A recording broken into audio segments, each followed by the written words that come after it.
Ya, pemirsa, tingkatkan kewaspadaan Anda karena kejahatan dengan berbagai modus banyak sekali terjadi. Disebut kejahatan ini meningkat menjelang bulan Ramadan. Di antaranya sebab kebutuhan meningkat dan juga sejumlah orang yang pilih jalur cepat.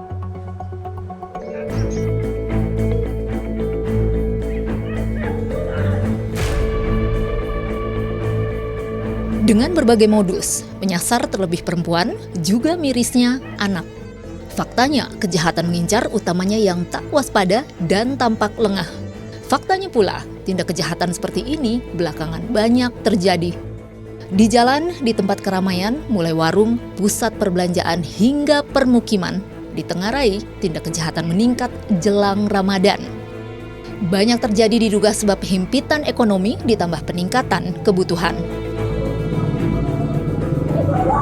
Banyak dan biasanya kalau menjelang puasa itu lebih ke kendaraan yang sering kehilangan. Yang paling gampang itu kalau di daerah rumah saya itu kayak sepeda, motor gitu. Itu sering banget kehilangan. Ya kan kejadiannya subuh. Kita setelah portal dibuka baru itu kejadian. Takutnya kalau jalan santunya sendiri kan takut juga. Di berbagai daerah beda jumlahnya, di Jakarta secara angka, pada Januari memang belum ada peningkatan signifikan. Namun polisi tetap imbau warga untuk waspada. Sejauh ini, selain laporan tadi penipuan penggelapan yang masih marak, adanya beberapa kejahatan jalanan. Kejahatan jalanan itu terus kami upayakan untuk eliminir dengan imbauan, dengan peningkatan kadar polisi, hingga mengungkap. Ini butuh kerjasama dari kita semua, ya.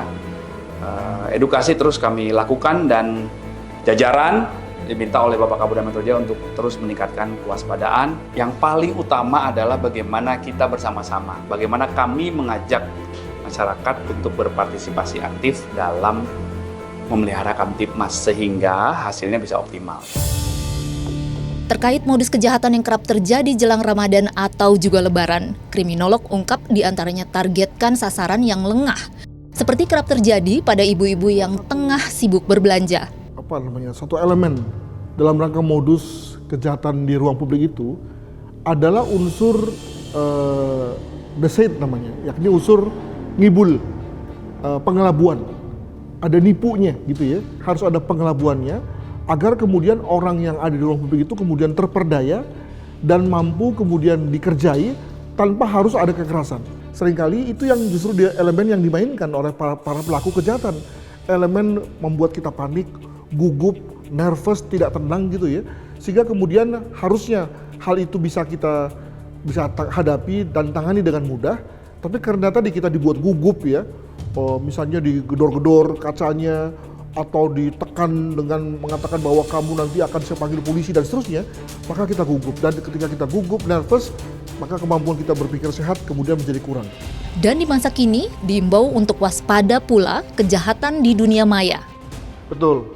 Jadi saya menduga bahwa untuk mendekati Lebaran ini, yang akan meningkat ya baik dari segi kuantitas maupun kualitasnya adalah kejahatan yang terkait dengan dunia cyber. Ya. Mulai dari scamming, phishing, ya, dan juga mungkin berbagai kejahatan yang bersifat penipuan.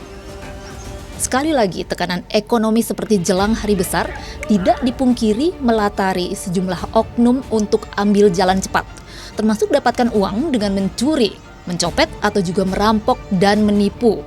Lalu kejahatan terjadi saat niat ini bertemu kesempatan. Tim Liputan melaporkan.